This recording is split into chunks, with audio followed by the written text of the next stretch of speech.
اللہ نے عمران خان کو جو دے دیا ہے، میں اپنی خوابوں میں بھی سوچتا تھا کہ وہ مجھے اس طرح کی عزت دے گا، تو مجھے اور کیا مل سکتا ہے؟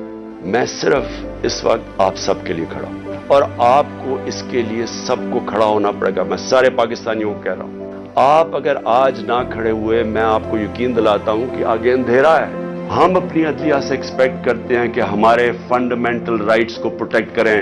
یہ تاریخ وہ ہونے لگی ہے، اگر ہماری عدلیہ نہ کھڑی ہوئی تو یاد رکھیں آج تک جسٹس منیر کو کسی تاریخ نہیں بھول سکی۔ وہ بڑے قابل آدمی تھے، لیکن ایک جگہ جدھر انہوں نے آئین اور قانون کے ساتھ کھڑا ہونا تھا، وہ طاقتور کے ساتھ کھڑے ہو گئے۔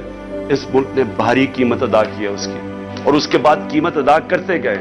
اس وقت قوم آپ سے ایکسپیکٹ کر رہی ہے، موزز ججز، قوم آپ سے ایکسپیکٹ کر رہی ہے کہ ہمارے حقوق کی حفاظت کریں، ہماری جمہوریت کو بچائیں۔ اپنی قوم کو کہہ رہا ہوں کہ دیکھیں، آپ کا مستقبل آپ کے ہاتھ میں ہے۔ آپ ہیں اللہ کے بعد اس ملک کے وارث۔ آپ کو اپنی تقدیر اپنے ہاتھ میں لینی پڑے گی۔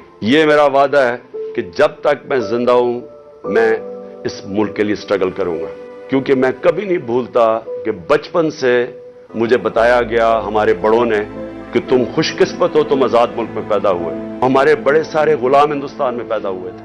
میں کبھی بھی جب دنیا میں باہر گیا، کرکٹ کھیلی، بڑا ٹائم گزارا ہے، پروفیشنل کرکٹ کھیلتا تھا، کبھی میرے ذہن میں یہ نہیں آیا کہ میں پاکستان کے علاوہ کسی اور ملک میں رہ سکتا ہوں۔ اور میں ابھی بھی جتنی میری باقی زندگی ہے اس ملک کے لیے، میں آپ کو یقین دلاتا ہوں کہ نہ مجھے کوئی جیل سے ڈر ہے۔ موت میں نے اپنے اتنے قریب سے دیکھی ہے کہ اتنے قریب سے دیکھی ہے۔ میں لا الہ الا اللہ پہ ماننے والا انسان ہوں، اس لیے مجھے کوئی فکر کسی کی نہیں ہے، اور مجھے کوئی یہ جو ہر وقت جیل لے کے جانے لگے ہیں، مجھے اس سے کوئی فکر نہیں ہے۔